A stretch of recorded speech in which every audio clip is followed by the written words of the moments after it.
오늘 이 말씀은 유명한 달란트 비유입니다. 잠시 로마서에서 빠져나와서 사역 박람회라 목적을 두고 설교를 하고자 합니다. 이 비유를 너무 잘 알고 있기 때문에 상세하게 비유를 해석하기보다는 핵심적인 원리를 몇 가지 붙잡고 또 적용에 좀 초점을 맞춘 메시지가 되겠습니다. 사실 이 달란트 비유 안에 참 우리의 삶을 축복되게 하는, 너무 축복되게 하는 삶의 원리가 들어가 있습니다. 그래서 우리가 잘 알고 있는 것처럼 5달란트 받은 사람과 2달란트 받은 사람이 있고, 그 다음에 1달란트 받은 사람이 있는데 이제 두 종류로 나누어지죠. 완전히 나누어져요. 나누어지는데 그 나누어지는 삶의 이 달란트의 그 결론이 몇 절이냐 하면 29절의 말씀이에요. 이 29절의 말씀, 무릇 있는 자는 받아 풍족하게 되고, 여기 있는 자는 누구냐면 29절에 있는 자는 누구냐면 5달란트, 2달란트 받은 사람이에요. 그리고 그 있는 자는 무릇 있는 자는 받아 풍족하게 되고, 5달란트 받은 사람은 5달란트 남겼잖아요. 나중에 1달란트 있는 사람에게 빼앗아가지고 10달란트에게 준 거죠. 그러니까 더 풍족하게 되고, 없는 자는 그 있는 것까지 빼앗기리라. 이 1달란트 받은 사람에 대한 얘기입니다. 이 두 종류로 우리의 인생이 가고 있는 거죠. 갈수록 풍족해지는 인생이 있을 수 있고, 갈수록 쪼그라드는 인생이 있을 수 있는 겁니다. 이 두 종류의 삶을 예수님이 이 비유를 들어서 우리에게 하셨어요. 이 비유는 종말론적인 메시지입니다. 오늘 보면 그 어떤 사람이 종들에게 뭘 맡겼잖아요. 맡기고 돌아와서 평가하고 심판하는 것입니다. 오늘 이게 종말론적인 메시지인데 5달란트, 2달란트, 1달란트 맡겼다는 거예요. 오늘 우리의 신앙에 보면 하나님이 우리에게 뭔가를 맡기셨어요. 맡긴 것을 가지고 우리가 어떻게 할 것이냐, 이걸 남길 거냐, 땅에 파묻어둘 거냐, 이 메시지죠. 그래서 이 메시지가 주는 메인 그 주제는 우리가 다 이해하고 있습니다. 그런데 액수의 차이는 있지만 5달란트, 2달란트, 1달란트 차이는 있지만 이 주인이 맡길 때는 재능대로 한 사람에게는 이렇게 재능대로 그 사람에게 맞게 주었다는 거예요. 그런데 여기 5달란트나 2달란트나 1달란트는 액수가 굉장히 큰 거예요. 현대적 의미로 치면 수십억이 되는 겁니다. 작은 액수가 아니에요. 1달란트라도 작은 액수가 아니에요. 하나님은 우리에게 뭔가를 맡기셨다는 거예요. 그리고 그냥 맡긴 게 아니고 이 맡긴 것을 통해서 반드시 그것을 가지고 평가한다는 거예요. 오늘 여러분, 우리도 이 세상을 살면서 하나님이 우리에게 뭔가를 맡기셨습니다. 우리가 하나님께 뭔가를 받았죠. 차이는 있겠지만 다 뭔가를 받았고, 받은 게 작은 게 아니에요. 굉장히 큰 것입니다. 내가 지금 사실 가지고 있는 것도 내가 가졌다기보다는 하나님이 주셨어요. 사실은 주신 거예요. 어떤 분은 내가 뼈가 빠지게 돈을 벌었는데요. 그런 분이 내 돈이잖아요. 아니에요. 내가 아니고 그 돈을 벌 수 있는 머리, 그죠? 지혜, 돈을 벌 수 있도록 일할 수 있는 그 건강, 그것만 빼면 어떻게 해요, 여러분? 건강이라도 실핏줄 하나만 터져도 그건 들어눕는 거 아니에요, 여러분? 일을 할 수 있다는 거, 일을 할 수 있는 머리가 있다는 거, 그런 환경이 있다는 거, 또 주변에 수없는 방해와 문제와 이 경기의 변화와 수없는 것들이 있는데도 그 환경과 모든 것들, 여건과 이런 것들을 조절하시고 우리를 인도하시는 분이 하나님이시거든요. 이게 다 하나님으로부터 온 것이다. 내가 공부를 열심히 했지만, 내가 열심히 땀 흘려 일을 했지만, 그거 할 수 있게 만드는 가장 근원적인 에너지, 근원적인 자원은 어디에서 옵니까? 하나님에게서 온 것입니다. 이게 사실은 우리의 것이라고 말할 수가 없는 거예요. 그래서 우리가 가지고 있는 것은 오늘 이 메시지를 통해서는 다 책임이다. 그냥 주어진 게 아니다. 그냥 주어진 게 아니다. 많이 받았다면 그건 특권이지만 사실은 책임이잖아요. 더 큰 책임을 졌다. 그래서 우리는 예수 그리스도의 재림의 그 순간 우리 모두가 하나님 앞에서 평가를 받게 될 텐데, 단순히 받은 것을 가지고 내가 먹고 사는 것만을 위해 사용하지 않고 또 그것을 움켜쥐고 파묻어두지 않고 이것을 어떻게 남길 것이냐, 이것을 오늘 이 비유에 통해서 들어올 수가 있습니다. 오늘 비유의 핵심 가운데 하나는 남기는 인생이 되라는 거예요. 남기는 인생. 오늘 16절 보면 5달란트 받은 자는 바로 가서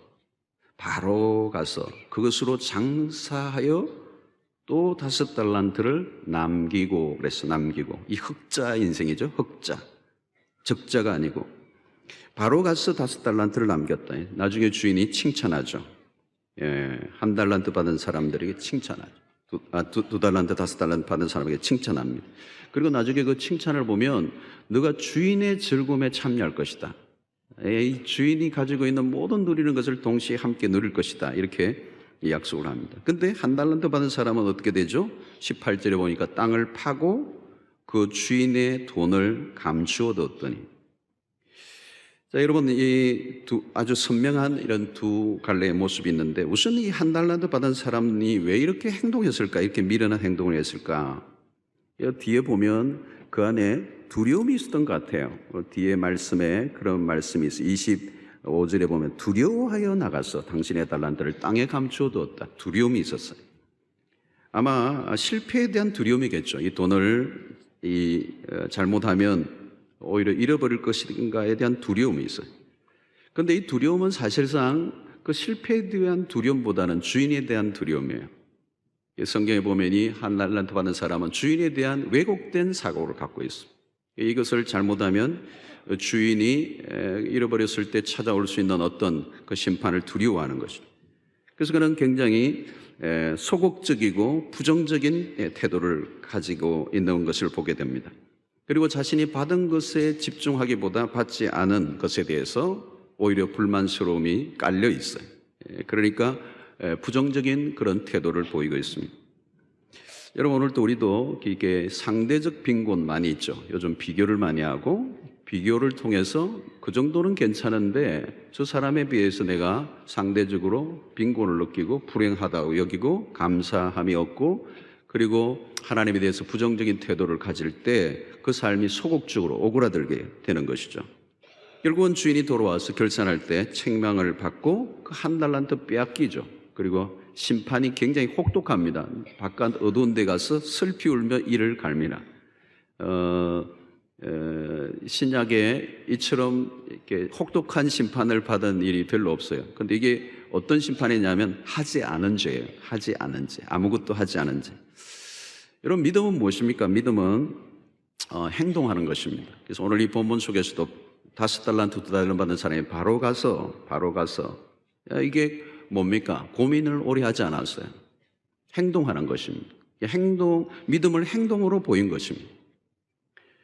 여러분, 행동에 잘 옮기는 사람들을 보면 어떤 결정적인 순간에 이게 고민하지 않아요. 굉장히 심플하게 행동에 옮기는 것을 보게 됩니다. 우리가 평가하고 분석하는 것도 필요하지만 너무 오래 분석하면 행동하기가 어렵죠. 행동하는 신앙, 그것이 오늘 바로 가서, 이 바로는 즉각적인 것입니다. 순종을 미루지 않는 것입니다. 여러분, 우리는 모두 시한부적 삶을 살고 있습니다. 유한합니다. 오늘이라도 끝하면 사실 모든 걸 두고 가야 되죠. 지금 이 순간 나에게 주어진 기회가 마지막일지도 모른다라고 생각하고 이 기회를 붙잡는 거죠. 그 모습이 바로 가서 행동한 것입니다. 어떤 분 이런 분들이 계세요. 난 시간이 좀 나면 봉사를 하겠다, 이런 분들이 계세요. 또 어떤 분은 내가 지금은 형편이 좀 그래서 돈에 좀 여유가 생기면 내가 좀 나누고 살겠습니다. 그런 생각을 하는 분들이 의외로 많이 있더라고요. 여러분들 여기 계신 분들은 그런 분 아니죠? 돈이 생기면 내가 나누겠다. 시간이 있으면 봉사하겠다. 근데 그놈의 시간이 나나요? 안 나요. 우리의 삶은 늘 쫓기게 돼 있어요. 돈이 여유가 생기나요? 돈이 생기면 또 쓸 것이 굉장히 많은데, 자기를 위해서. 우리는 어떻게 해야 되느냐? 우리의 바른 태도는 뭐냐면, 시간이 없지만 그 시간을 쪼개어 섬기는 것입니다. 돈이 그렇게 여유롭지가 않아요. 여러분 섬기는 분들 보면 돈이 그렇게 부자가 아니에요. 자신의 있는 형편에서 나누는 거죠. 더 많이 가져야 나누는 게 아니고 지금 있는 형편에서 right now, 지금 이 순간 섬기고 나누는 것입니다. 여러분 사람들이 후회하는 지점에 가보면 다 그런 것입니다. 그때가 차라리 나았어. 그때 했었더라면 오히려 나았을 텐데 오히려 기회가 더 멀어져 가는 것입니다. 기회는 그때 붙잡고 할 때 더 많은 기회가 주어지는 것이지 어떤 기회가 오면 내가 할 것이라고 하면 우리의 인생에 그런 날은 오지 않는다는 거죠. 자, 여러분 이 한 달란트 받은 사람은 받은 것을 땅을 파고 묻어버렸어요. 요즘 같으면 이게 무슨 얘기냐면 그 당시는 은행이 뱅크가 없던 시대잖아요. 그러니까 땅을 파서 재산을 묻어두는 것으로 일종의 이게 오늘로 치면 은행에 돈을 넣어두는 겁니다. 지금 은행에 돈을 묻어두신 분들 우리 본문을 잘 들으셔야 돼요. 이 실패를 두려워하는 거예요. 굉장히 소극적인 반응입니다. 사실 여러분 우리 세상에 만만한 건 하나도 없습니다. 실패의 가능성은 어디나 있는 거죠. 어디나 실패의 가능성이 있어요. 안전해 보이는 일이라도 복병이 있잖아요. 어려움을 만나게 됩니다. 그래서 근데 우리의 삶을 열어가는 중요한 요소는 뭐냐? 태도다는 거예요. 힘들다고 어렵다고 위험하다고 피하려고 하다 보면 할 수 있는 게 하나도 없어요. 아마 5달란트, 2달란트 받은 사람에게도 이 위험, 이 어떤 리스크를 생각하지 않았겠어요, 여러분? 어디든지 문제는 있어요. 문제가 없는 곳을 찾아다는 것이 아니라 오히려 문제를 풀어가는 즐거움. 여러분 우리가 실패를 두려워하지 않아야 합니다. 무엇인가 시도하다가 실패하는 것은 실패가 아닙니다. 아무것도 하지 않은 어떤 것도 시도하지 않는 삶이 실패인 거죠. 위험을 감수하고 시도하는 용기가 없다면 아무것도 할 수 없습니다. 우리 인생의 가장 큰 낭비는 뭘까요? 아무것도 하지 않는 거예요. 성공이란 무엇입니까? 실패 다음에 찾아오는 것이잖아요. 실패를 끝으로 보지 않고 한 번 더 시도하는 것, 한 번 더 시도했을 때 성공이 찾아온 것이죠. 한 달란트 받은 사람의 죄는 행동하지 않은 죄, 이 죄는 생각보다 큰 심판을 받는다는 것이죠. 여러분 요즘 우울증이 많이 일어나고 있습니다. 얼마나 많은지 모릅니다.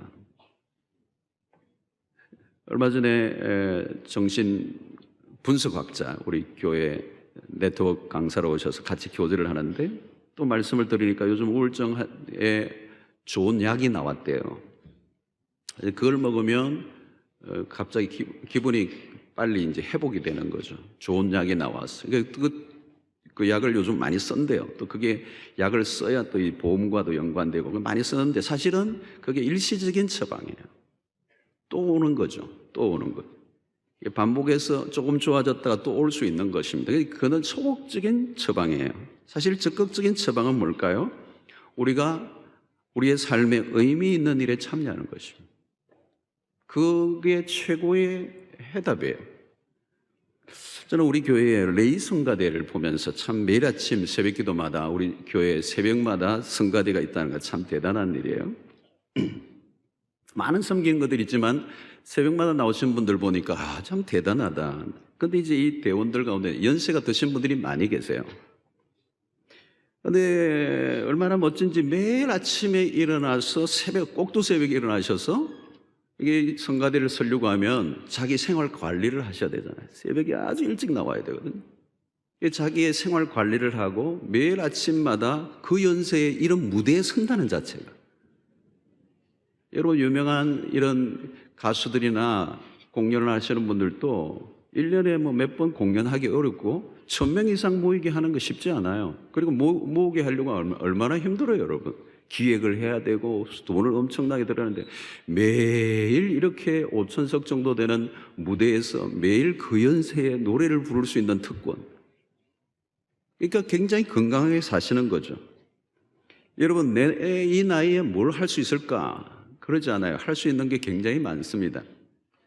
나이가 들고 현역에서 물러나신 분들 중에 경제적인 것에 매이지 않는 분들이라면 꼭 구태여 돈을 또 더 벌어야 될 일이 없다면 이제는 리타이어, 은퇴 이후에 자신의 삶의 일평생 동안 쌓였던 그 경험, 경륜, 그 직업 속에서 가진 그만이 가지고 있는 노하우들을 풀어내면 이 사회 공동체에 굉장히 유익한 일들을 위해서 많이 할 수가 있어요. 예를 들면 우리는 선교적 차원에서 이 아시아 빈국들에 가면 상당한 지위에서 역할을 하셨던 분을 리타이어하면 그런 나라 가면 국가를 살릴 수 있는 아이디어를 갖고 있기도 해요. 그러니까 의미 있는 삶, 일평생 내가 돈을 벌기 위해서 살았지만 이제는 돈과 상관없이 의미와 가치를 추구하는 삶으로 인생을 찾아본다면 구태여 은퇴 이후에 내가 노후에 뭘 할까라고 하는 그 노인성 우울증에도 많이 걸리는데 그런 것에 염려하지 않고 정말로 의미를 찾아가면 눈을 떠보면 할 수 있는 일이 굉장히 많습니다.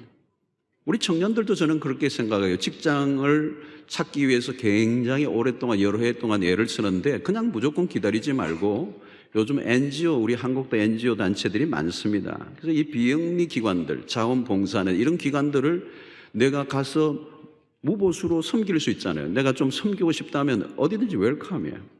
근데 그런 데 가서 그런 일들을 무보수로 자원봉사하는데 사실 그런 곳은 전부 다 의미 있는 곳이거든요.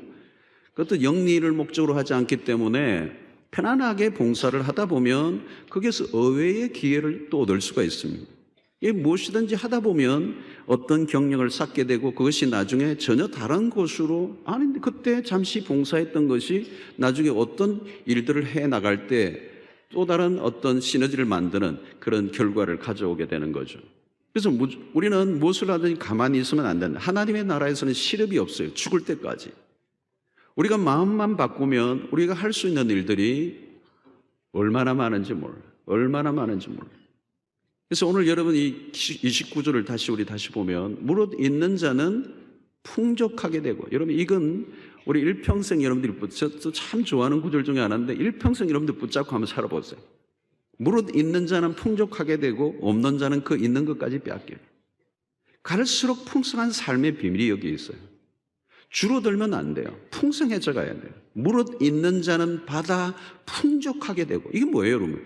기회도요 몰리는 곳이 있어요 여러분. 아무에게나 기회가 가지는 않아요. 자세히 보세요. 몰리는 곳에 몰려요. 어떤 사람은 기회가 너무 많아져. 갈수록 많아져. 여러분 어떠세요? 기회가 자꾸 찾아옵니까? 있던 기회가 자꾸 사라져 갑니까? 자꾸 반대로 빼앗기고 없어져 갑니까? 기회가 자꾸 찾아오면 그게 복된 인생, 풍성한 삶을 사는 거예요.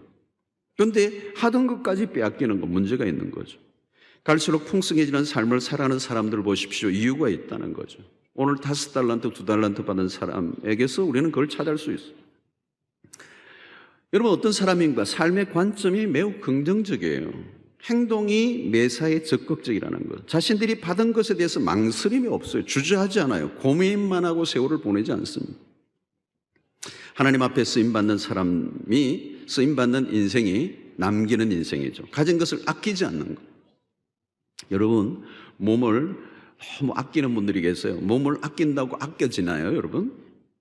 적극적으로 하나님의 나라를 위해서 의미 있게 사용할 때 그걸 몸을 남기는 거예요. 마치 잘 돈을 써서 남기듯이 몸도 정말 가치와 의미 있는 일에 써야 그 몸이 남아요. 망가지지 않고. 근데 자기의 몸을 과도한 욕망을 위해서, 자기 자신을 위해서 이기심에 빠져서 막 그냥 열심히 살면 나중에 어떻게 돼요? 몸이 망가져요. 돈을 벌어 나중에는 벌었어요. 쓰고 싶은데 몸이 망가져 버렸어. 말씀의 원리를 따라 몸을 온전하게 쓰지 못했기 때문에 정작 나중에는 인생이 어렵게 되는 것입니다. 돈도 마찬가지입니다. 여러분 돈을 움켜쥐고 사는 게 행복이 아니잖아요. 돈은 유동성입니다. 그래서 우리 돈 다 그러잖아요. 돈은 자꾸 돌아요. 가만히 쌓아두는 것은 돈의 특성을 거부하는 것이며 돈은 흐르게 합니다. 돈은 모으고 쌓기만 하면 탈이 나게 돼 있습니다. 그 돈을 노리는 사람이 있고요. 그 돈이 어떻게 사라질지 몰라요. 뭐 병원에 주게 될지, 사고가 나서 변호사에게 주게 될지, 뭐 어디로 가게 될지 몰라요, 여러분. 그러니까 이 돈은 그 안에 자체적으로 속성이 강력하게 어디론가 움직이는, 흘러가는 그런 힘을 갖고 있다는 거죠. 그러므로 누가 돈을 잘 사용하는 사람입니까? 흘러가게 하는 사람들. 나에게 왔을 때 가장 의미 있고 가치 있게 사용하는 사람, 그게 흘려보내는 거잖아요. 그러면 돈을 가장 가치 있게 돈답게 그 유통시키는, 흘려보내게 하는 그 삶을 살아가는 사람에게 돈이 붙는다는 거죠. 그래서 여러분, 돈이 그런 거예요. 자기를 잘 사용해 주니까 돈이 찾아와서 나도 좀 사용해 줘, 그리고 부탁하는 거예요. 아멘. 여러분, 기도의 사람 조지 물러를 예를 들면 그런 거 많아요. 그의 전기를 읽어보면 땡전 한 푼 없던 사람입니다.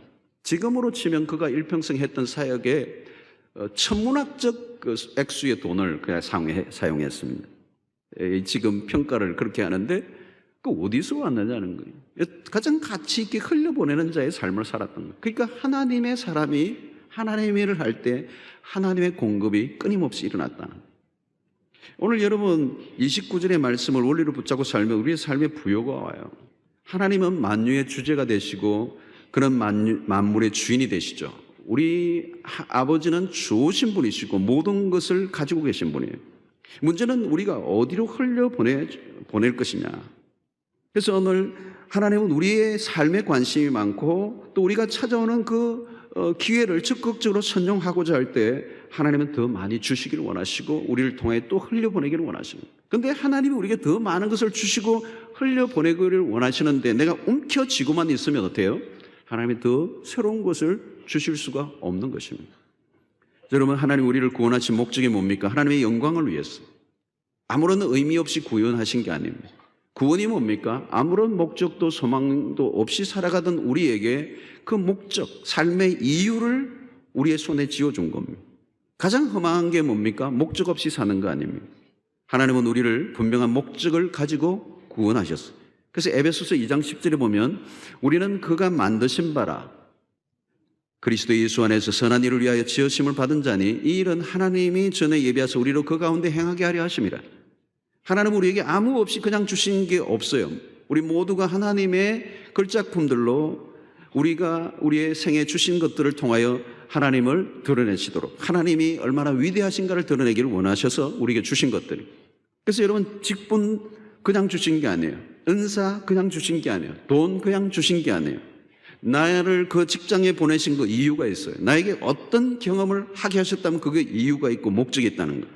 그러면 오늘 우리는 이 구절 속에 우리의 삶에 찾아오는 기회를 적극적으로 선용해야 된다. 여러분, 작은 일에 충성하고 우리가 대단한 일을 하려고 하지 말고 크든 작든 우리에게 주어진 일에 최선을 다하는 것입니다.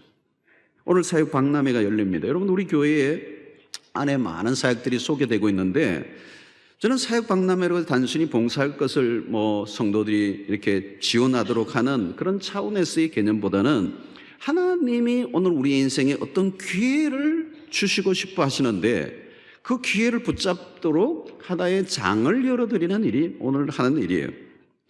여러분, 우리 인생을 정말 펴지게 만드는 풍족하게 되는 어떤 기회를 우리가 얻기를 원합니다. 그래서 여러분, 교회 안에서 해야 될 사역도 있고 교회 바깥에서 해야 될 사역들도 있어요. 그러니까 어떤 분은 지금 이런 사역들이 있지만 교회 바깥에서 어떤 사역을 찾아서 그걸 교회 안으로 들어와 사람들과 함께 비전을 나누면서 하나의 팀이 만들어지고 그것이 사역화되어져서 우리 교회가 가지고 있는 인적 자원이 세상 속에 다시 나아가서 그 사역을 펼쳐나가는, 이게 오늘 사역 박람회라고 하니까 그저 교회에서 몇 가지 일에만 참여하는 그런 개념으로 이해하지 말고 all round prayer, 월드 크리스찬이 되는 것, 모든 삶의 영역 속에서 우리를 부르시는 하나님 앞에 반응하는 것입니다. 여러분, 우리가 어떻게 접근할 것입니까? 그러면 우리가 먼저 생각할 것은 사람들이 가진 필요에 우리가 좀 관심을 가지자는 거예요. 오늘 이 세상에 사람들이 가지는 니드들, 스티브 잡스가 그런 사람들의 니드를 찾아갔잖아요. 세상 상업적 용어로 치면 사람들이 욕망하는 것에 관심을 가지는 거죠. 심지어 이 스티브 잡스는 뭐예요? 사람들이 욕망하는 것이 욕망하지 않는 것을 욕망하게 만들어서 그 욕망을 채워주는 이게 오늘 현대 이 마케팅의 또 산업이지 않습니까? 근데 오늘 우리는 그런 영리적 목적이 아니라 세상의 사람들의 필요에 관심을 가지고 찾아가다 보면 그게 사역이 될 수가 있어. 사람들이 겪는 불편들에게 다가가 보세요, 여러분. 사람들이 어떤 불편을 느낄 때 불평하게 되죠. 이런 불편을 느낀 사람은 다른 사람들보다 그 부분에 예민하기 때문에 불편을 느끼는 것입니다. 교회 안에서도 마찬가지입니다. 오면서 이 교회 왜 이래? 불편을 느끼면 그게 부르심이에요. 그런데 그것에 대해서 불만을 터뜨리기보다는 다른 사람을 느끼지 못하는데 내가 그걸 느낄 수 있다면 그것이 나에 대한 부르심으로 볼 수 있다는 거예요. 아, 이거 내가 할 수 있고 내가 해결사가 되면 좋겠다. 그렇게 접근해 볼 필요가 있는 거죠. 사람들의 고통에 다가갈 수 있습니다. 나만이 겪었던 고통이 있잖아요, 여러분. 그것을 힘들게 믿음 안에서 통과하신 분들은 그것은 하나의 라이센스예요. 그걸 가지고 이제 나와 비슷한 고통을 겪고 있는 사람들을 섬기는 일들을 하는 것입니다. 어떤 사람은 자녀가 비행 청소년으로 감옥에 들락날락하니까 그 때문에 그 면회를 가다가 자기와 비슷한 고통을 겪고 있는 부모를 그 면회장에서 교도소에 면회를 다니면서 만나게 되고 그들이 크리스찬이라는 사실을 알게 되고 이 아이들을 어떻게 섬길 것인가를 고민하고 기도하다 그게 사역이 되는 거예요. 여러분, 오늘 사람들이 고통에 다가가 보세요. 그게 사역입니다. 암으로 투병하다가 나온 분들은 그 경험을 통해서 사역하실 수가 있어. 물론 낫지 않았다 할지라도 그 암의 투병 과정 속에서 겪는 그 가정의 아픔들, 그것이 우리가 믿음 안에서 어떻게 해결해 줄 수 있는가, 이런 고민들을 가지고 있는 사람들이 함께 모여 사역을 만들면 오늘 우리에게 찾아오는 수 없는 고통에 우리는 대면할 수 있다는 것. 오늘 우리는 세월호 사건을 통해서도 정말 고통하는 사람들이 우리 주변에 있지만 우리가 과연 무엇을 할 수 있을 것인가 무기력을 느낄 때가 있어요. 그러나 우리가 좀 더 잘 준비된 이 세상의 고통의 귀를 기울이고 그것이 우리가 사역화된다면 우리는 세상을 감동시킬 수 있는 교회로서, 우리는 세상에 고통하고 있는 것에 전혀 관심을 가지지 않고 그게 함께 해주지 않는다면 세상의 교회에 관심을 가지지 않을 거예요. 오늘 우리가 해야 될 일들은 그런 고통들이 우리의 부르심이라고 하는 사실. 사춘기 아이로 고통을 당해 본 분들은 그것으로 겪는 고통일 거예요. 이런 삶의 경험들을 가지고 이제 또 수없는 다가오는 사람들이 겪어야 될 그 젊은 사람들이 그 고통에 다가가서 사역화해 줄 수는 없는 것인가? 아이가 왕따 경험을 통하여 극복한 경험들을 사역화할 수가 있어. 오늘 또 이 일들은 죽음으로 몰아갈 정도로 고통하고 있지만 이게 국가가 할 수 있는 일도 아니고 교육부가 할 수 있는 일도 아니고 세상에 어떤 시스템이 할 수 있는 게 아니잖아. 이것은 오직 교회만이 할 수 있는 우리의 부르심이라는 것이죠. 여러분, 잘하는 것을 찾아보세요. 그게 은사라고 하는 거잖아요. 잘하는 것, 그 자랑하기 위해서 준 게 아니고 그것을 통하여 섬기는 것입니다. 여러분, 잘하는 것을 하면 즐겁잖아요, 여러분. 여러분, 잘하는 곳으로 가세요. 노래를 잘하시는 분들 노래방에서만 부르지 마시고 이 성가대에 와서 한번 해보세요. 얼마나 좋아요. 물론 노래를 못 부르는 분이 억지로 성가대에 오려고 해서는 안 되고 할 수만 있다면 자기가 할 수 있는 곳으로 찾아가는 것입니다. 여러분, 어떤 분은 말이죠, 참 다양해요. 비품을 구입하는데 아주 싸고 좋은 것을 구입해내어서 교회 재정을 아끼는 일에 이렇게 쓰임 받는 분들이 계시더라고요. 아, 어디서 그렇게 그 물건을 기가 막히게 싸게 찾아오는데, 그것도 여러분 독특한 재능이에요. 그런 것도 쓰는 것입니다. 어떤 분은 정리정돈을 잘합니다. 음식을 잘 만들어 접대, 호스피탈리티를 잘합니다. 어떤 사람은 장식을 잘하는 분들이 있어요. 잘 가르치는 분들이 있어요. 기획력 있는 사람들이 있어요. 설득력 있는 사람들이 있어요. 여러분, 이것을 우리가 쓰는 것입니다. 그게 부르심이라고 하는 거예요. 직업을 통해서도 마찬가지입니다. 어떤 기술을 통해 섬길 수가 있습니다. 의료인들은 아무나 할 수 있는 일이 아니잖아요, 여러분. 그 기술을 가진 분들이 그것을 가지고 그 업무 시간 외에 섬길 수가 있는 것이죠. 우리가 러브 부산을 작년에 할 때도 집수리를 하는 분들, 이런 그런 기술을 가지고 계신 분들이 쓰러져가는 집들을 고쳐주고 경로당을 리모델링하는 일들을 했어요. 여러분, 자동차 정비공들이 있다면 그분들끼리 교회 안에서 함께 모여서 일과 시간 외에 어떤 교인이 중고차를 교회에 기증하면 그것을 고쳐가지고 먼 장거리에서 버스를 몇 번 타야 오는 그런 어떤 어려운 성도에게 기증을 해주기도 할 수 있는 일, 이렇게 사역을 할 수가 있다는 거예요.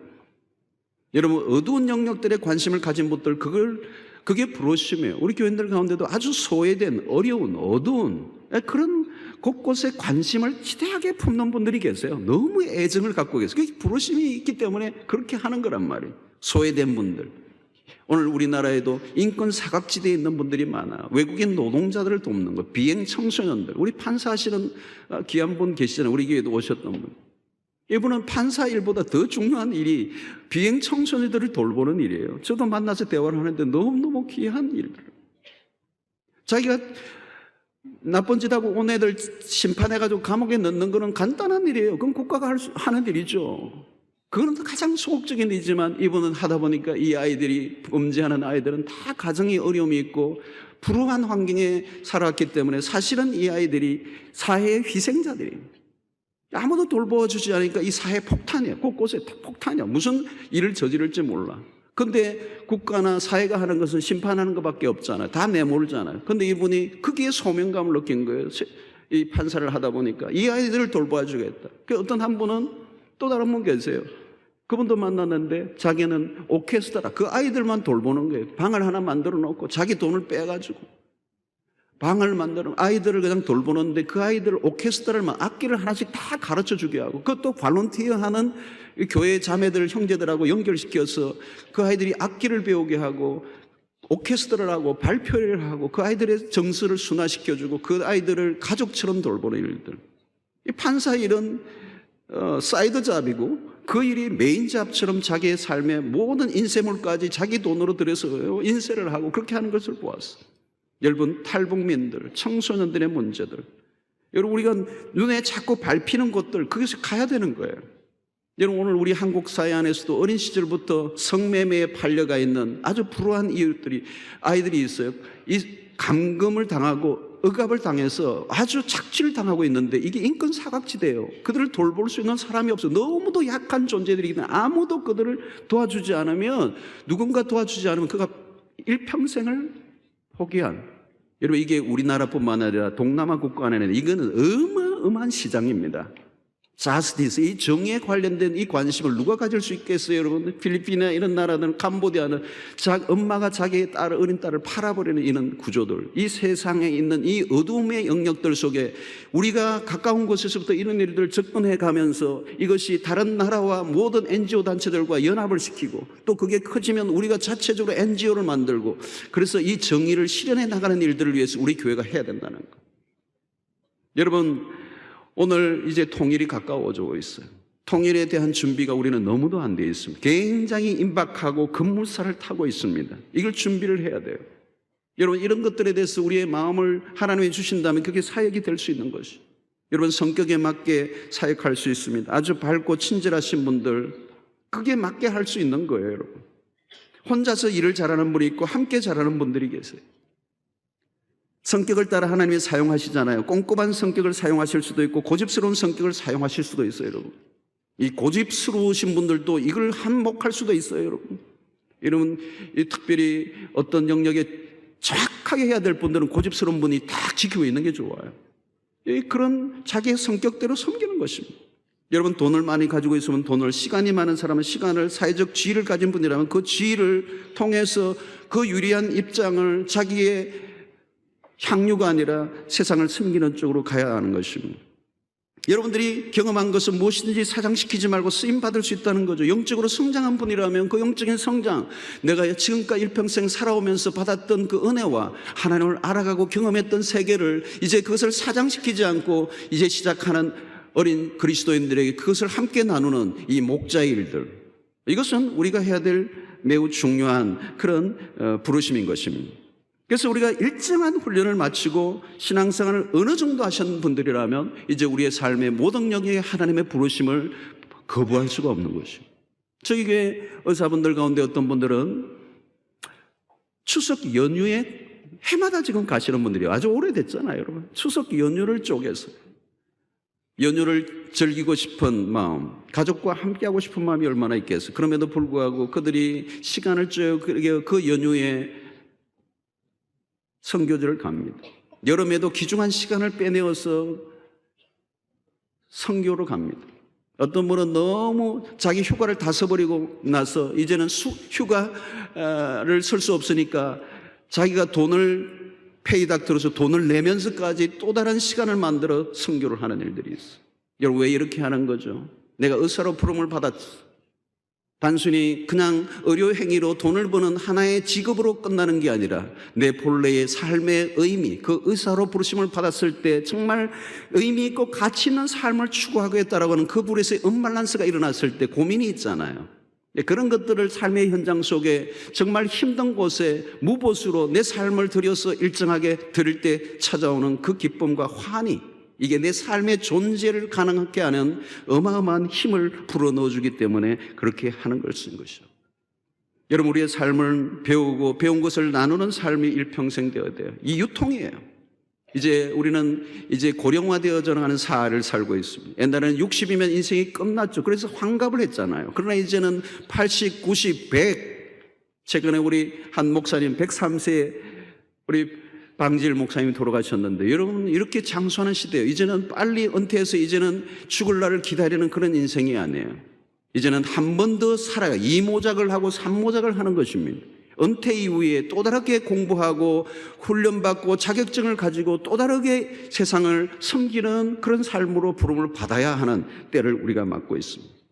오늘 여러분, 성경적 원리를 보면 씨 뿌리는 자의 비유에서도 30배, 60배, 100배라는 얘기를 써요. 이건 수치적 개념을 넘어서 하나님의 나라의 백성들에게 주어질 풍성함을 얘기하는 것입니다. 우리의 인생이 그렇게 될 수가 있어요. 우리는 씨를 뿌리는 자들입니다.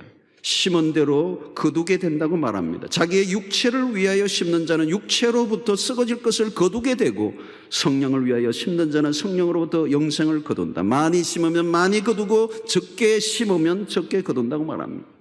고린도후서 9장 8절에서도 하나님이 능히 모든 은혜를 너희에게 넘치게 하시나니 이는 너희로 모든 일에 항상 모든 것이 넉넉하여 모든 착한 일을 넘치게 하게 하려 하십니다. 여러분, 하나님의 나라의 원리를 따라 살면 갈수록 이 풍성해지는, 넉넉해지는, 넘치게 하시는 그 은혜를 살게 하신다는 거예요. 여러분, 이번 주부터 다음 주에 걸쳐 사역 박람회를 통하여 사역을 신청하는 기회가 주어졌습니다. 이 일은 그저 여러분들이 수동적으로 그냥 한번 이렇게 바라보고 지나갈 일들이 아니에요. 우리의 삶의 의미, 우리의 존재적인 의미를 찾는 굉장히 중요한 기회라고 볼 수가 있습니다. 그러므로 자발적으로 저는 우리 교회 모든 사역들이, 모든 평신도들이 사역의 주체가 되고, 누구에 의해서의 시스템과 조직에 의해서 그것이 돌아가는 게 아니라 모든 평신도들이 하나님의 나라의 부르심을 받은 하나님의 사역자들로서 자발적으로 자기의 은사를 따라 마음껏 사역을 교회 안과 바깥에서 아까 설명했던 것처럼 우리의 세상의 필요와 고통과 어두운 곳을 찾아가는 그런 사역의 장을 열어가야 돼요. 우리가 먹고 사는 것에 정신없이 사는 것으로 끝나지 않고 정말 이런 하나님의 부르심에 따라 우리에게 주신 은사를 가지고 반응해 나갈 때 이 세상에서 경험할 수 없었던 독특한 기쁨과 인생의 보람을 찾게 되는 일인 것입니다. 여러분, 무엇이든지 관심을 가지고 참여해 보시기를 바랍니다. 아니, 내가 주도적으로 이 사역을 만들어 펼쳐나갈 수 있는 일에 교회가 여러분들을 돕기를 원합니다. 어떤 분은 하나님께서 주신 마음을 가지고 한 공동체 안에 너무 오랫동안 은혜를 받고 살았는데 어느 날 하나님이 가라라고 하는 명령 앞에 반응하며 본인이 스스로 순종한 한 여자분이 계셨어요. 그분은 미용사였어요. 그런데 이 미용사로서 하는 이분이 어느 날 하나님이 나에게 주신 은혜를 이제 어딘가에 가서 헌신하라고 하는 그 부르심의 콜링에 반응을 하면서 어느 날 아주 농어촌 그런 아주 그 외진 동네로 그냥 무작정 가게 됐어요. 그리고 그곳에서 하나님의 부르심에 반응하며 그 동네에 그냥 할머니, 할아버지에게 머리를 깎아주고 사랑을 베풀어주고, 처음에는 너무도 힘들지만 그런 사랑을 베풀고 그들의 머리를 깎아주는 일들을 하는데 이 동네 사람들이 도대체 이 사람이 왜 이렇게 하는가? 나중에 알고 보니까 그가 그리스도인이요 하나님의 사랑으로 행한다는 걸 알고 나도 예수를 믿고 싶다. 그래서 그는 그 할머니, 할아버지에게 복음을 전하고 그 복음을 전한 사람들이, 예수를 믿은 사람들이 한두 명 생기기 시작하니까 이 동네에 예수 믿는 사람이 생겼기 때문에 목사님이 왔으면 좋겠다 기도하는 가운데 교회와 연결되어져서 예수 믿는 사람들이 먼저 생기고 나중에 목사님이 오고 그 한 여인의 헌신을 통하여 한 지역에 교회가 세워지는 역사가 일어났단 말이죠. 여러분, 내가 머리를 깎는 이 미용을 하는 미용사의 이 한 가지 일로 헌신만 해도 한 지역에 교회가 세워지는 역사들이 일어납니다. 여러분, 오늘 우리는 우리가 가진 것들이 너무도 많은 것이고, 오늘 여러분 우리의 수영로에 다니는 우리의 모든 성도들은 정말 우리는 많은 걸 가지고 있어요. 저는 수영로 교회, 우리 교회도 어마어마한 복을 누리고 있는 사람, 우리가 가지고 있는 이 엄청난 자원, 이 엄청난 에너지, 여러분 이것을 움켜쥐고 있는 것이 아니라 이제 이 세상을 향하여 담대히 나아가야 되는 것입니다. 오늘 우리의 수영내 공동체가 사람이 많이 모인 것으로 자랑하는 것이 아니라 우리가 가지고 있는 이 자원이 단순히 하나의 몸집만 큰 하나의 공동체가 아니라 수만 명의 교인들이 각자의 부르심을 따라 우리의 은사를 가지고 세상에 부르신 영역으로 나아간다면 얼마나 위대하고 놀라운 일들이 일어날 것이며 세상을 감동시키며 그 감동을 통하여 하나님의 나라를 일으킬 수 있겠느냐는 거죠. 여러분, 오늘 우리는 갈수록 풍성한 삶을 사는 원리를 오늘 이 말씀을 통하여 우리는 배우게 되었습니다. 하나님이 여러분들에게 주신 것이 무엇입니까? 그건 기회예요. 기회를 놓치지 않게 되기를 바랍니다. 적극적으로 반응하시기를 바랍니다. 너무 재지 마시기를 바랍니다. 아끼지 마시기를 바랍니다. 소극적으로 대응하지 마시기를 바랍니다. 현재 나에게 주어진 이 순간, 내가 가지고 있는 이것, 오늘의 이 시간이 내 인생의 최고의 기회인 줄로 알고 이것을 놓치지 않고 믿음으로 반응하며 행동할 때, 여러분 이제 우리의 믿음이 뭘까요? 믿음은 행동하는 것이라고 했잖아요. 이제 우리의 삶을 그저 단순히 묵상하고 생각하는 것으로, 고민하는 것으로 끝나지 않고 행동하는 동사형 인생으로 바뀌어지는 은혜가 있게 되기를 바랍니다. 만약에 이 순간 우리가 최선을 다하지 않는다면 지나고 나서 후회하게 될 것입니다. 녹슬지 않고 녹쓰는 인생이 아니라 달아지는 인생이 되기를 원한다라고 하는 조지 히필드의 얘기처럼 우리의 삶을 아끼지 않고 나에게 주신 이 자원과 나에게 주신 이 재능과 나에게 주신 이 경험과 나에게 주신 모든 것들을 다 모아서 우리의 삶의 영역 속에 나누고 베풀고 섬길 때 하나님은 우리의 삶을 더 갈수록 펴지게 하시고 더 많은 기회를 주시고 더 풍성한 인생으로 우리를 인도해 주실 줄로 믿습니다. 오늘 29절의 말씀, 무릇 있는 자는 받아 풍족하게 되고 없는 자는 그 있는 것까지 빼앗기리라. 대단히 중요한 성경적 이 원리를 여러분들이 붙잡으시고 5달란트, 2달란트 받은 사람들처럼 우리의 삶에 주어진 것을 가지고 바로 가서 즉각적인 순종, 그리고 그것을 통하여 남기는 인생, 그리고 하나님이 더 많은 것으로 풍족해 하시는 흘려보내는 자로, 복의 유통자들로 여러분들의 재능을 아낌없이 사용하는 은혜가 있게 되기를 주의 이름으로 축원합니다. 야곱 이야기는 우리의 성경의 인물 중에서 모두가 가장 친근한 그런 느낌이 드는 인물입니다. 그의 약점 때문이기도 하지만 야곱의 그 일상사, 그의 삶의 모든 애환들, 또 그가 겪었던 스토리들이 마치 남의 얘기를 듣는 것이 아니고 내 얘기, 아니면 내 옆집에 있는 사람의 얘기처럼 들리기 때문에 이 야곱 스토리는 매우 우리가 친밀감 있게 들려집니다. 오늘 본문은 야곱의 일터, 혹 오늘로 얘기하면 우리의 직업의 얘기가 될 수도 있겠습니다. 우리 일생은 일을 하죠. 일과 연관이 있습니다. 학교를 다니고 또 학교를 마치고 나면 일평생 일을 하게 됩니다. 오늘 주부 되시는 분들은 전업주부로 집안에서도 일을 하게 됩니다만은 어떤 형태로든 일을 하면서 살아가고 그 일이 내 삶이 되죠. 야곱의 결혼이 그의 인생에 굉장히 중요한 사건이었던 것처럼 또 그가 외삼촌 라반의 집에서 일을 했던 그 일, 그 직업이 그의 인생에 굉장히 중요한 한 부분이 됩니다. 지금 하고 있는 그 일 속에 우리는 수 없는 사건이 일어나고 또 우리는 수 없는 만남을 가지게 되죠. 그 만남과 사건들이 연결되면서 우리의 삶이 어디론가 가고 있는 것입니다. 야곱의 직업은 목축업에 종사한 종사자였습니다. 주인은 오나는 우리 잘 아는 외삼촌 라반이라고 하는 사람입니다. 처음은 라헬을 얻기 위해서 7년 동안 무임금 노동을 하죠. 근데 속아서 7년 더 하게 됩니다.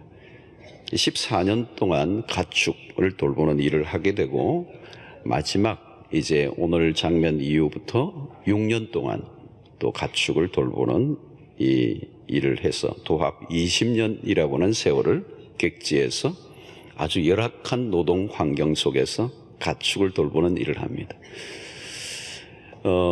이 팔레스타인에서 가축을 돌보는 이 목자의 일은 매우 험한 일입니다. 요즘으로 치면 3D 업종, 아주 위험하고 또 더럽고 여러 가지 그 어려운 그런 일들을 이제 하게 되는데, 팔레스타인의 이 지역은 그 온도 일교차가 굉장히 심하죠. 밤에는 아주 춥고 또 낮에는 뜨거운 태양이 일어나는, 뿐만 아니라 물과 목초지가 그렇게 많지 않기 때문에 풀을 먹이는 일이나 또 물을 먹이는 작업 자체도 굉장히 어려운 일입니다. 그래서 우리 같이 물이 펑펑 나오는 데가 아니고 아주 그 귀한 물을 또 우물을 떠서 그 어마어마한 그 양떼들이나 가축들에게 먹이는 일은 참으로 고된 일이었습니다. 근데 근무의 조건이나 환경보다 사실 더 힘든 게 있죠. 그게 인간관계입니다. 직장에서도 좋은 직장에 갔다가 그만두는 사람들 이렇게 통계를 내보면 사실은 일 자체의 어려움보다 인간관계 때문이라고 그래요. 어떤 통계에 의하면 직장에서 왕따를 경험해 보았다. 85%가 나와요.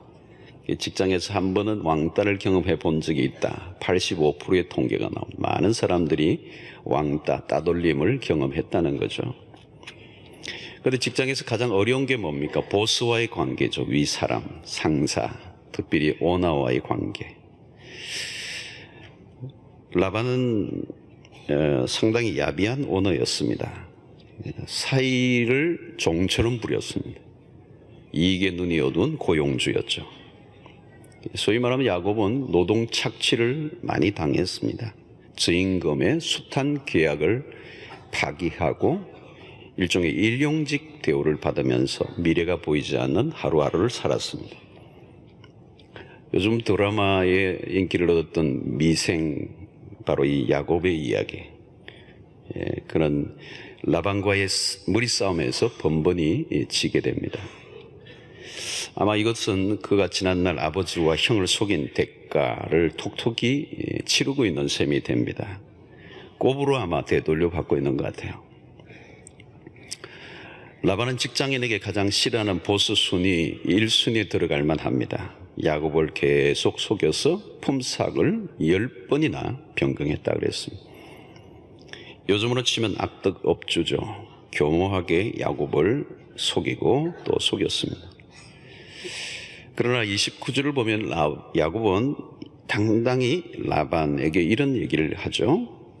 야곱이 그에게 이르되 내가 어떻게 외삼촌을 섬겼는지, 어떻게 외삼촌의 가축을 쳤는지 외삼촌이 아십니다.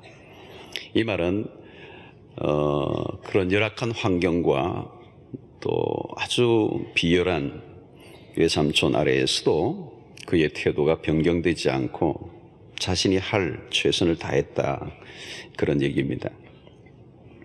야곱은 자신이 원했던 환경이 아니었습니다. 그럼에도 야곱은 자신이 맡은 일에 충실했습니다. 그는 노예처럼 일을 강요받았지만 사랑하는 가족을 위해서 최선을 다합니다.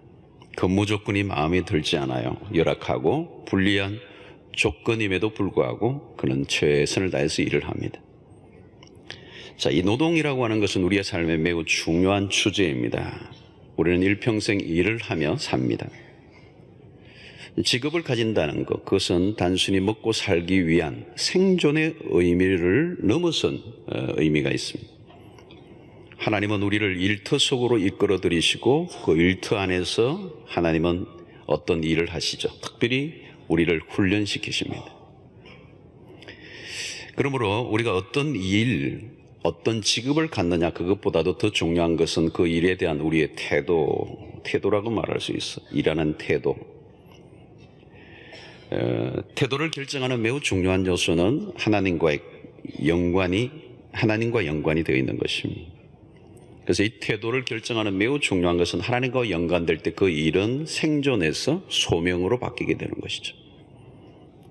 그래서 에베소서 6장 5절 종들아 두려워하고 떨며 성실한 마음으로 육체의 상전에게 순종하기를 그리스도에게 하듯 하라.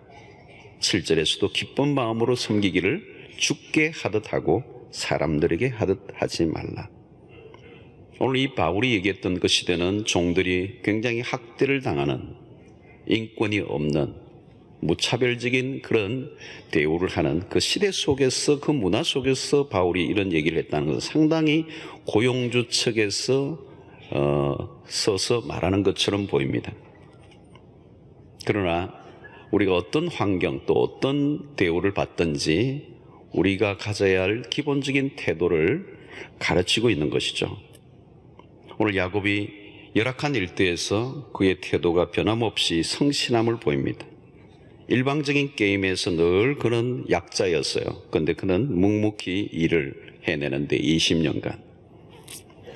살다 보면 우리가 늘 하고 싶은 일을 하며 살 수는 없습니다. 또 내가 원하는 직업이 아닌 경우를 우리가 맡게 될 때가 많이 있죠. 내가 원치 않았던 직장에 가게 되는 경우가 많이 있습니다. 때로는 사람들이 말하는 신이 내린 직장, 또 어떤 사람은 신이 숨겨놓은 직장, 한 걸음 더 어떤 사람은 신도 다니고 싶은 직장, 사람들이 만들어낸 말이죠. 예. 세상에서 내 마음에 꼭 드는 직장에서 일을 하고 있는 사람이 얼마나 되겠습니까? 한국인의 직장인 만족도를 2013년 기준의 그 자료를 제가 보니까 55점이었습니다. 이 연령에 따라 좀 차이가 나는데 평균치가 그래요. 어떤 데는 더 낮죠. 직장인들이 직장을 다니는데 그 직장에 대한 만족도가 굉장히 낮다는 거예요. 특별히 우리나라 OECD 전체 국가 속에서도 이런 부분이 굉장히 낮고 행복 지수가 낮습니다. 많은 사람들은 자기가 원하지 않는 직업을 선택한 거죠. 내가 다니고 싶지 않은 직장 생활을 하고 있는 거예요. 자, 이것은 우리만 아니라 성경 속에도 있어요. 모세도 애굽의 궁실에서 고위층에 있었을 때는 좋았지만 그는 졸지에 미디안 광야의 목자로 전락합니다. 아마 미디안 광야에서 40년 동안 양을 칠 때 그는 애굽의 궁실과 너무 다른 환경 속에서 그는 자괴감을 느끼고 내가 원치 않는 그 위치에서 양들을 치는 것이 매우 힘들었을 것입니다. 내가 원하는 직업이 아닌데 양을 쳤던 것이죠.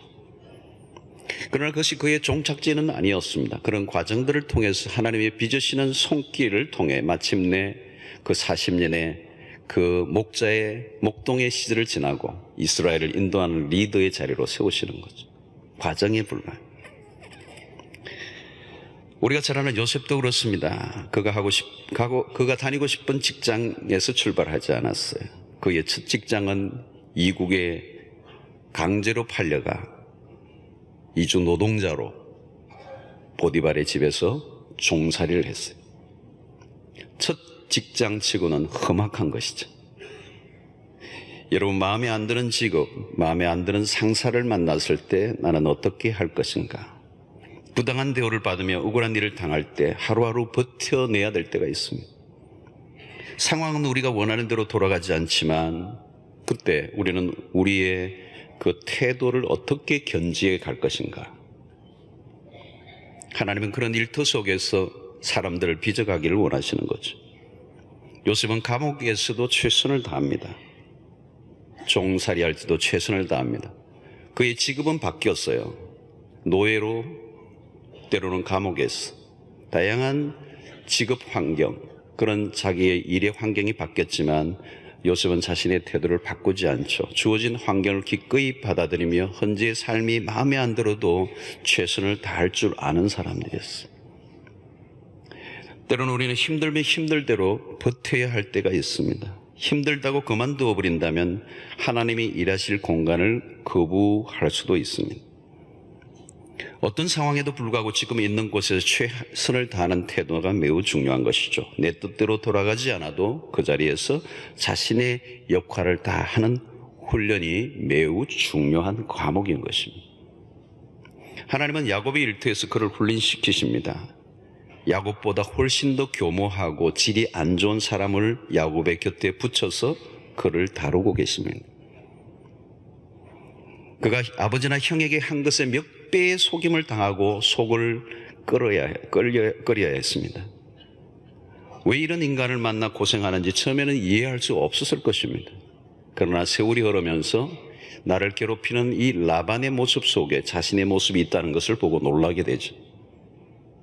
그리고 힘들고 어려운 환경을 맞이할 때 그런 고통이 왜 주어졌는지 처음에는 알 수 없지만 그 고통 속에 이유가 있고 그 고통 속에 하나님의 손길이 있고 그 고통을 통하여 하나님이 이루실 일이 있다는 것을 마침내 발견하게 되는 것이죠. 내가 원하지 않는 곳에서 내가 좋아하지도 않는 사람들과 함께 하게 하실 때 이유가 있어. 그만둬야 할 이유가 수없이 많이 떠오르지만 그러나 하나님은 우리의 일터 그 관계들 속에서 우리를 훈련시키시고 하나님의 사람들을 빚어가시는 것입니다. 직장은 단순히 일만 하는 곳이 아닙니다. 직장은 단순히 우리가 먹고 살기 위한 생존의 현장만은 아니에요.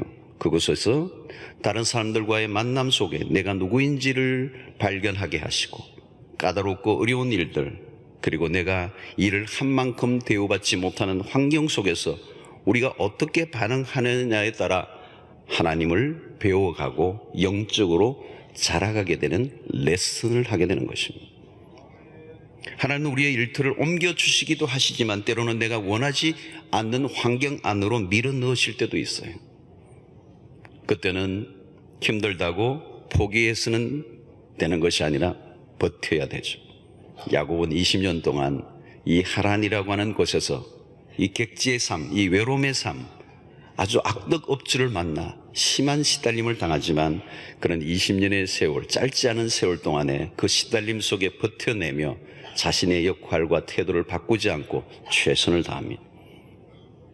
그 시간은 그냥 흘러간 시간이 아니라 그 속에서 하나님은 야곱을 익어가게 하시죠. 깊어가게 하시죠. 다듬어 가시는 것입니다. 일은 생존 이상의 의미가 있습니다. 일 속에서 야곱은 비로소 조금씩 하나님을 만나게 되고 하나님을 경험하게 되고 하나님과의 관계 속에서 그 일을 바라보면서 그 일들을 감당하게 될 때 의미 없는 노동이 아니라 무가치한 20년이 아니라 그 20년의 세월 동안에 하나님은 놀라운 일들을 행하시는 것을 그가 경험하게 되는 것입니다. 사랑하는 성도 여러분, 여러분들의 일터, 내가 원하지 않는, 내가 그렇게 기꺼이 받아들이고 싶지 않은 환경과 우리의 삶의 자리, 거부하고 싶지만 그 속에 있게 하신 하나님의 뜻을 발견하는 은혜가 있게 되기를 축원합니다. 그리고 우리의 태도를 바꾸지 않고 우리가 하나님 앞에 마땅한 반응을 보이며 주어진 일에 최선을 다할 때 그 속에서 하나님의 위대한 역사가 꽃피우게 될 줄로 믿습니다. 자, 야곱은 자신의 미래를 생각하고 이제 라반과의 품삯을 가지고 흥정을 하게 됩니다. 더 이상 이용만 당할 수 없어요. 이제는 자신의 삶의 미래를 꿈꾸며 이제 노동의 대가를 얻기를 원합니다. 그래서 빅딜을 하죠. 14년 동안 무임금 노동을 했습니다. 그러나 이제는 자신의 노동의 정당한 대가를 원했어요. 이제 자신의 가족을 위해 미래를 꿈꾸고 준비하는 것입니다. 자, 야곱이 라반에게 제안을 하는데 어떤 제안을 합니까?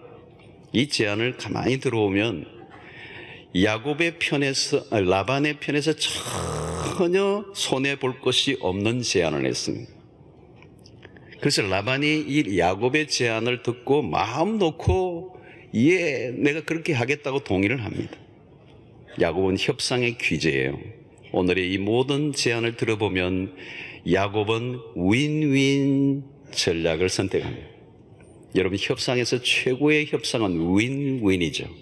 나도 살고 그도 살고. 자, 큰 게임이 벌어졌는데 그동안 야곱이 일방적으로 수세에 몰려 계속 당해왔습니다. 근데 이제 새로운 전기를 마련하는 빅딜을 하게 되죠.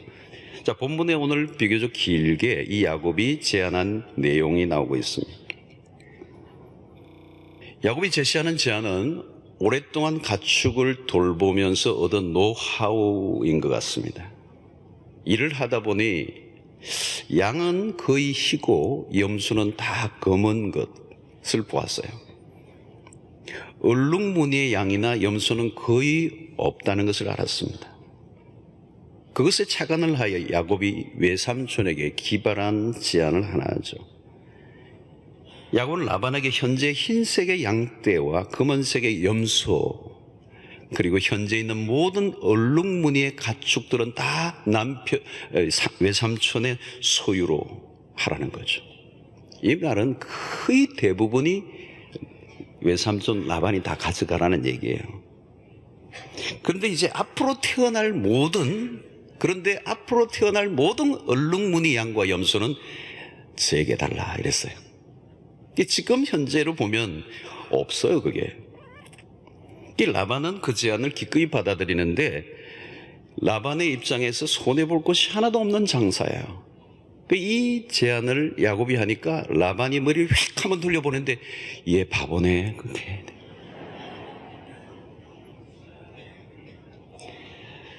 자, 계산이 빠른 라반은 야곱이 어떤 머리를 굴리는지를 알고 얼룩무늬 가축들을 자기 아들들에게 맡기고 야곱과는 3일간의 거리를 정도를 두는 격리를 시켜버립니다.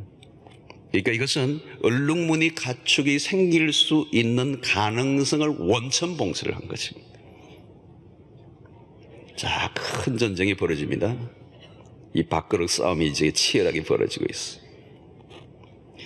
사실상 모든 것은 라반이 소유한 것이고 야곱의 시작점은 제로나 마찬가지입니다. 야곱의 입장에서는 절대적 불리한 출발, 라반이 보기에는 완전한 승리가 보장되어 있습니다.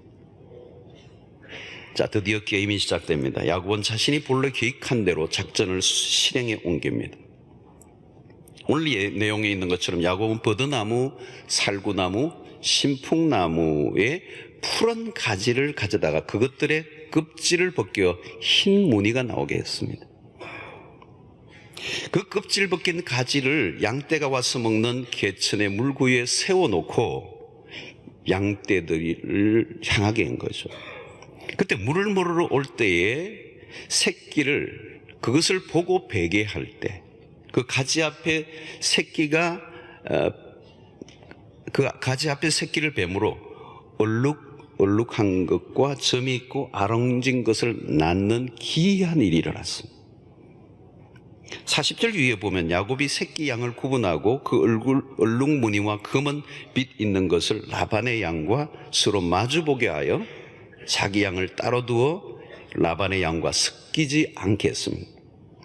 그것은 튼튼한 양이 새끼를 뺄 때는 야곱이 개천에다가 양떼의 눈앞에 그 가지를 두어 양이 그 가지 곁에서 새끼를 베게 하므로 약한 것은 라반의 것이 되고 튼튼한 양들은 모두가 라반의 것이 되게 했습니다. 자, 어떻게 이런 결과가 일어나게 되었을까? 야곱이 과학적 근거를 가지고 했을까? 여기 버드나무 가지, 살구나무, 신풍나무 가지들의 껍질을 벗겨 흰 무늬를 내고 그 껍질을 이용하여 새끼를 빼게 한 일련의 이 일은 유전공학적으로 증명이 가능한 얘기인가? 우리는 여기에서 우리는 이게 매직인가 과학인가 헷갈리는 장면이 나오는 거예요. 근데 중요한 것은 뭐냐면 좌우지간 결과적으로 놀라운 일이 일어났다는 거예요. 그런데 이것은 결코 과학적이거나 유전공학적으로 증명될 만한 일은 아니에요. 그런데 그러면 어떻게 일이 일어났을까? 여기 해석이 필요한 것이죠. 야곱의 머리가 원래 좋았습니다. 수완도 있고 그냥 막 일을 하는 사람은 아니에요. 머리를 쓰면서 일을 하는 사람. 라반에게 제안한 내용들을 보면 오랫동안 그가 연구하고 내린 결론이에요. 그가 시도한 방법은 어느 정도는 신빙성이 있어 보여요. 그러나 이런 방법들이 과학적으로 증명될 수 있는 것은 아닙니다.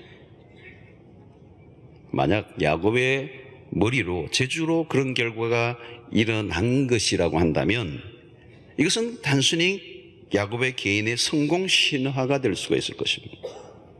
그러나 성경은 한 개인의 성공 스토리를 얘기하고 싶어 하는 것이 아니에요. 그리고 인간의 개인 성공 신화라고 하는 것은 얼마나 연약한 기반 위에 서 있습니까? 그게 얼마나 쉽게 무너집니까? 우리는 야곱이 내리는 결론에 귀를 기울여야 할 필요가 있어요. 어떻게 이런 일이 일어났을까? 그 해답을 그가 라반과 결별하면서 한 얘기에서 답을 얻을 수가 있습니다. 한 장 넘어가서 창세기 31장 42절에 야곱이 이런 얘기를 해요.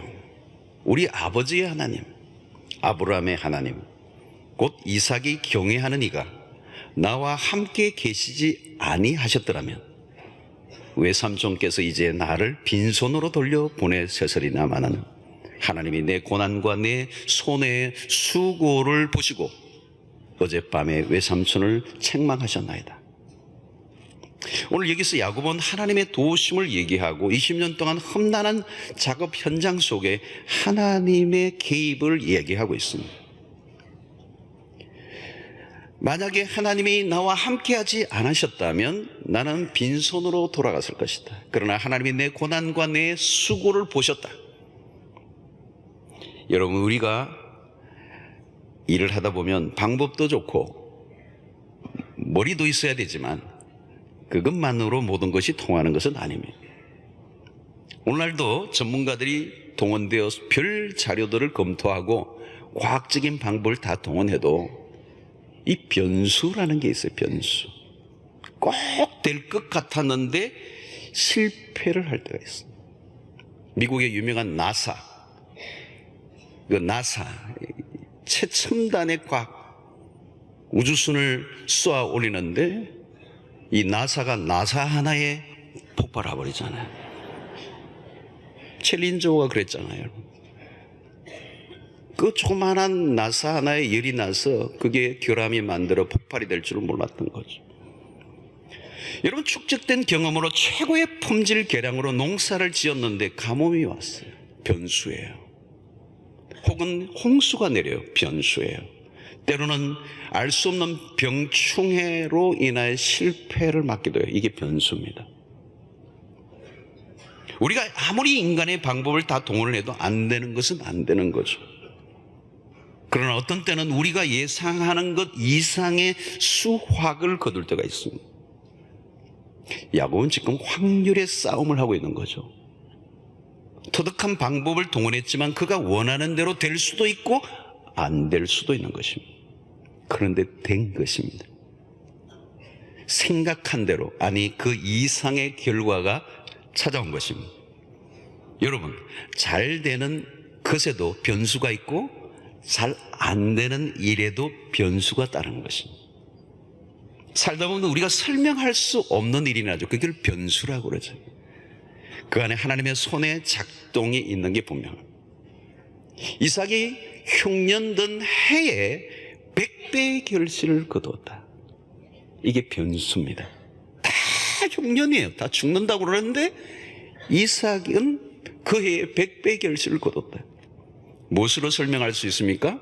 과학적으로는 설명이 불가능해요. 이해가 안 돼요. 과학적 증명이 안 되는 거예요. 사람들은 아들이나 딸을 낳는 일도 방법들을 얘기할 때가 있어요. 내 딸을 낳으니까 어떤 집은 아들을 낳는 법을 아들 많은 집에 가서 묻더라고요. 될 수도 있고 안 될 수도 있는 거예요. 그래서 점쟁이들도 보면 두 장을 갖고 있대요. 어느 집은 꼭 그렇게 아들 낳을지 딸 낳을지 묻는데요. 그럼 보통 그 딸을 낳은 집들이 오기 때문에 아들 낳을 거라고 얘기해 준대요. 근데 나중에 딸을 낳았어. 항야로 가면 내가 사실은 보라고 얘기해, 내가 딸이었는데 실망할까봐 패를 보여준다고 그래요. 여러분, 이게 우리가 하는 게 아니잖아요. 점쟁이가 맞출 수 있는 게 아니에요. 별 묘수를 다 동원을 해도 인간의 편에서 풀리는 문제가 아닌 것이 수없이 많다는 거예요. 야곱은 자신이 할 수 있는 최선의 방법을 동원했어요. 근거가 없는 일은 아니었을 거예요.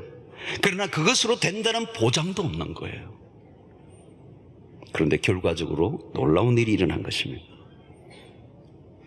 여러분, 모두가 안 된다고 하는데 하나님이 되게 하시면 될 줄로 믿습니다.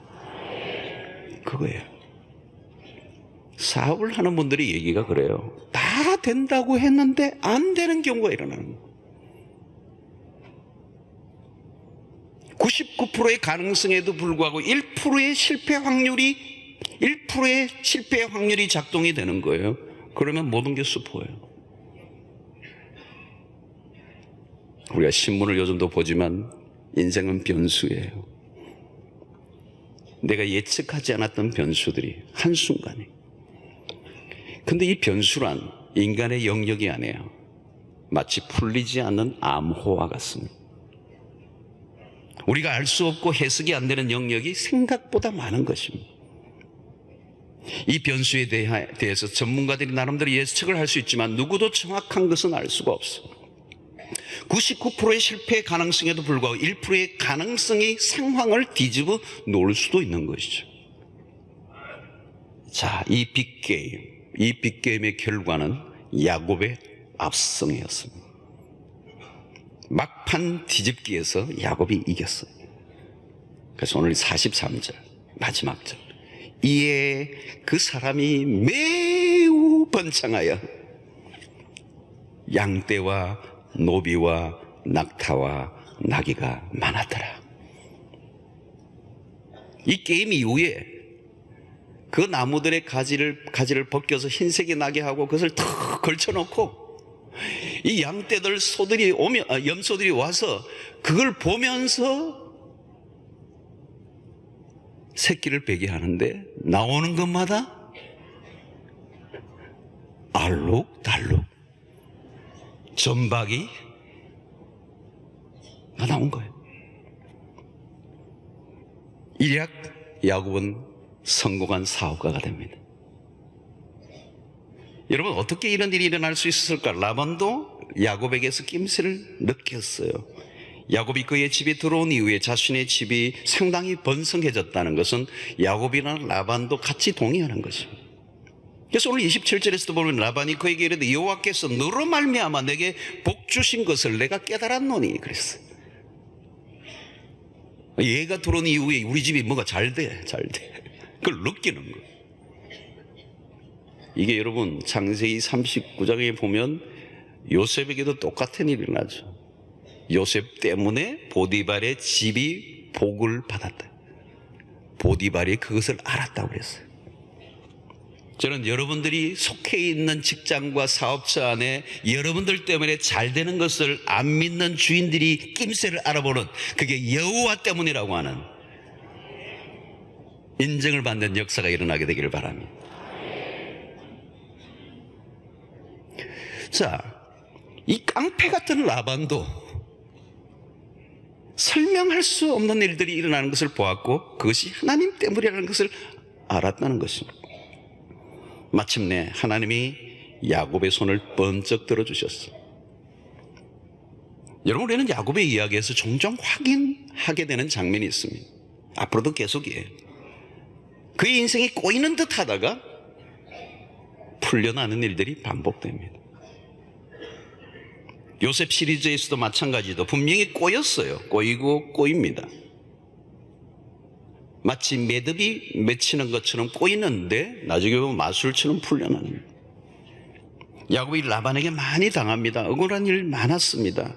라반의 홈그라운드에서 그는 상대적 약자였습니다. 억울해도 참을 수밖에 없었어요. 힘들고 어려워하지만 어떻게 할 수가 없었어요. 그거 할 수 있는 것은 딱 하나, 최선을 다한 것뿐입니다. 그런데 자신의 노력만으로 설명할 수 없는 일이 일어난 것입니다. 그는 자신이 생각한 것 이상으로 수확을 거두게 됩니다. 집을 떠나온 그가 객지에서 이제 결혼도 하고 자녀들도 얻고 상당한 재산을 모았습니다. 힘든 시간들이 있었지만 마지막 성적은 나쁘지 않았습니다. 그가 기대한 것 이상의 결과가 주어진 것입니다. 그야말로 상당한 거부가 되었습니다. 전적으로 우리는 여기에서 하나님의 도우심을 보게 되는 것이죠. 여러분, 씨를 뿌린다고 다 거두는 것은 아닙니다.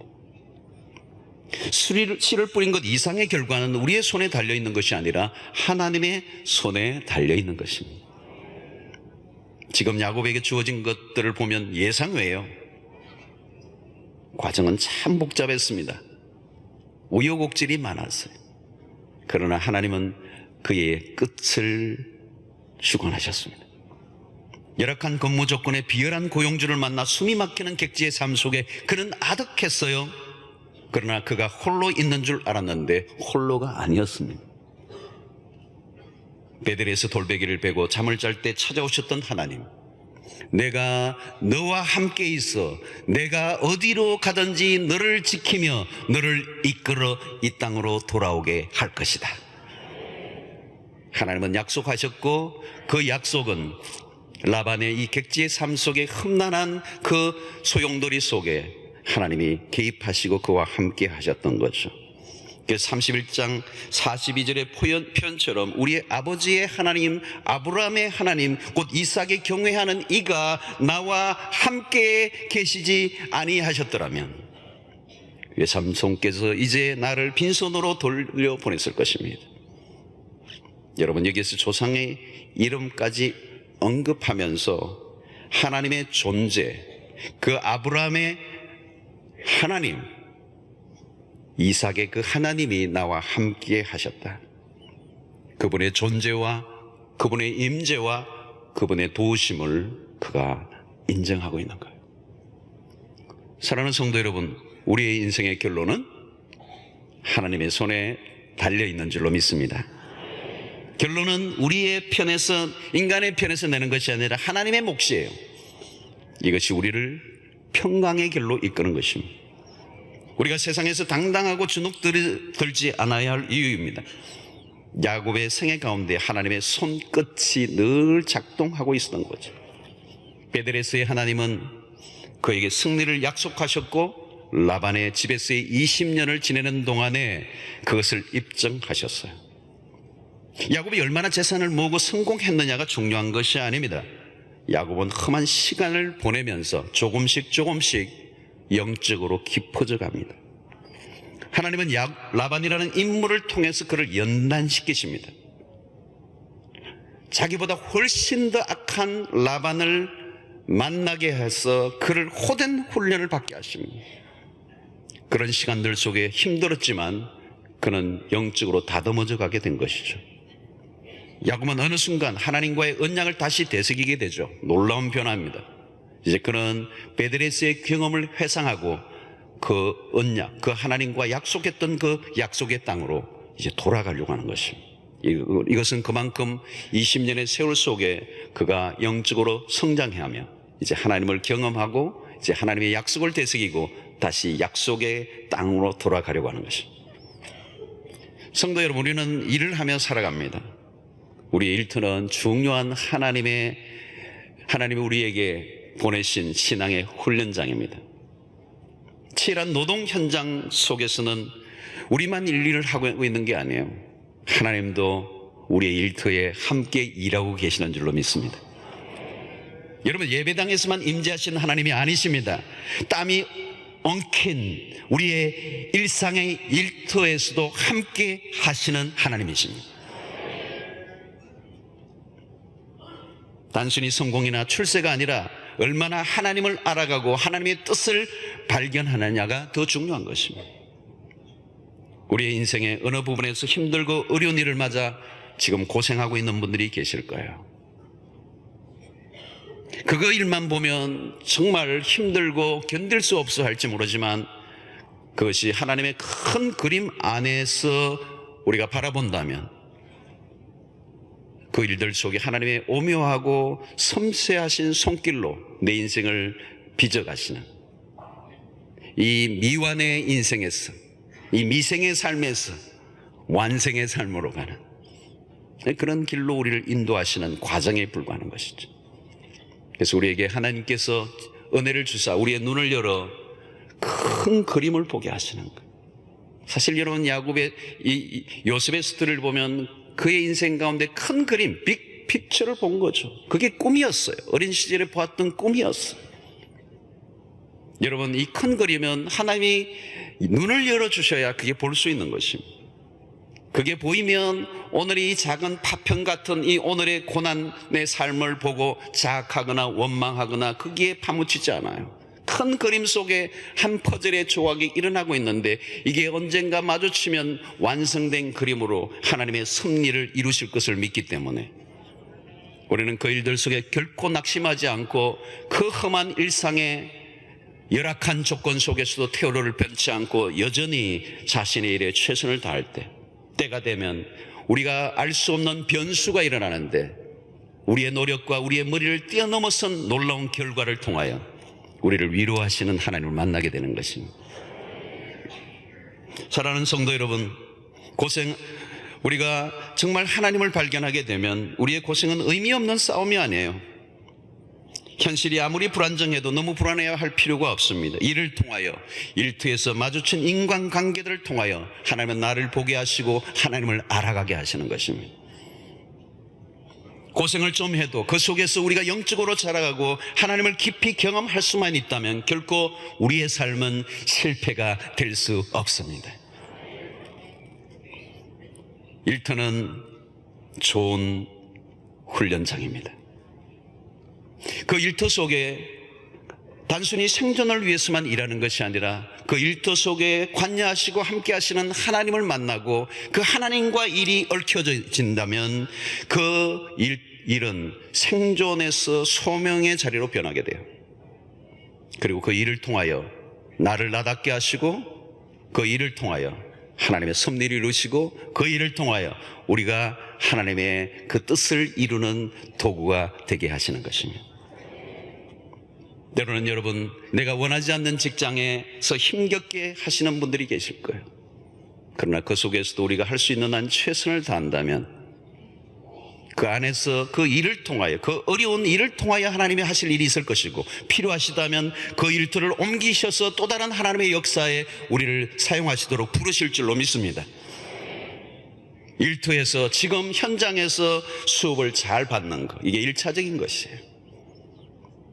그리고 그 일 속에 우리가 최선을 다하면 하나님의 변수가 작동하며 우리가 상상하지 못하는 놀라운 역사들이 일어나게 될 것이고, 그 일을 통하여 우리는 하나님이 누구이신가를 경험하게 될 것입니다. 일터 속에 하나님을 만날 수 있게 되기를 바랍니다. 하나님은 우리의 일상 속에서 역사하시는 하나님이십니다. 일하는 현장 속에 하나님을 더 깊이 알아가는 은혜가 있게 되기를 축원합니다. 그리고 그 일을 통해서 이루어 가시는 하나님의 섭리를 발견하고 작은 일들 속에 우리가 결코 낙심하거나 절망하지 않고 의미 없는 노동이 아니라 의미 있는 노동, 의미 없는 고통이 아니라 의미 있는 고통을 경험하면서 하나님의 섭리에 아름다운 쓰임받는 도구들이 되시기를 주의 이름으로 축원합니다.